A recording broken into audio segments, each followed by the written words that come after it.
Bom, gente, para a gente terminar nosso capítulo, só falta comentar sobre as formas de relevo que existem no nosso planeta. Nós temos, de maneira geral, 4 formas de relevo: os planaltos, as planícies, as montanhas e as depressões. Essas unidades do relevo se diferenciam entre si por conta da forma, certo? Do formato, do molde que cada uma tem, dos processos que atuam em cada uma das formas, se é a erosão, se é a deposição, quais agentes que causam esses processos, de que maneira ocorre o intemperismo, a erosão, e também a altitude em relação ao nível do mar, certo? A primeira forma de relevo que eu coloquei aqui são os planaltos. E aí a gente tem aquela ideia de planalto, é plano e alto.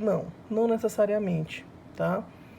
Então, planaltos, na verdade, então eu coloquei ali, são compartimentos geomorfológicos de altitudes relativamente elevadas, certo?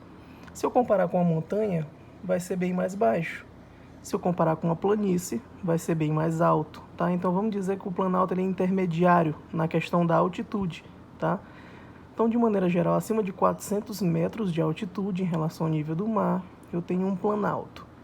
O topo desse planalto pode ser um topo reto, plano, neste caso, e aqui eu tenho uma chapada, e aqui eu tenho um topo irregular, eu tenho uma serra, certo? Os dois são tipos de planaltos. Por isso que eu falei, nem sempre essa história de planalto é uma coisa plana e alta é verdadeiro, certo? A não ser que seja uma chapada, e sim, isso se aplica. Sempre em formas de relevo de elevada altitude, vai predominar sempre a erosão, é óbvio. Então, os planaltos sofrem erosão mais do que sedimentação. Por isso que eu coloquei isso aqui, ó. A erosão ela é superior à sedimentação ou deposição, certo?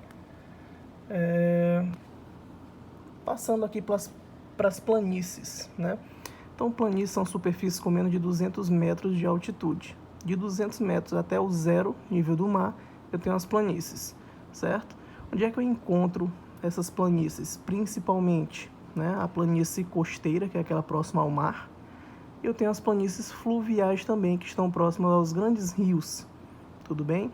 Obviamente aqui se inverte o processo, gente. Uma planície ela vai sofrer mais sedimentação, mais deposição do que erosão. Se o terreno já é plano, o relevo já está aplainado, a erosão tende a diminuir, porque a força da água diminui, Então a erosão acaba diminuindo, já a deposição aumenta, tudo bem? As depressões, Eu coloquei ali. A primeira coisa são as pequenas altitudes. A depressão é uma área mais baixa do que o entorno, Uma área mais baixa do que as áreas que estão vizinhas, circundando ela. E aí eu tenho 2 tipos de depressão. A depressão absoluta e a depressão relativa. O que é a depressão absoluta, gente? É aquela que ela é mais baixo do que o nível do mar, Ela ultrapassa o nível do mar, olha só. Já a depressão relativa, ela está acima do nível do mar, tudo bem? Então, tenho 2 tipos de depressão. Como também é um relevo rebaixado, eu também tenho a sedimentação superior à erosão, via de regra. E por último, eu tenho as montanhas, ou cordilheiras montanhosas, dobramentos modernos. Aí eu já tenho altitudes bem superiores a 1000 metros, A origem geralmente dessas montanhas tem a ver com choque de placas tectônicas, como nós já vimos anteriormente, certo? E são formas de relevo mais recentes nas eras geológicas.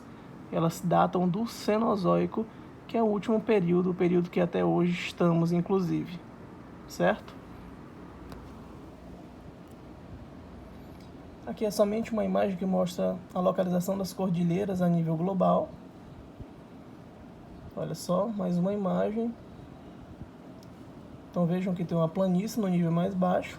Eu tenho logo em seguida o planalto intermediário e a montanha, mas no nível mais elevado de altitude.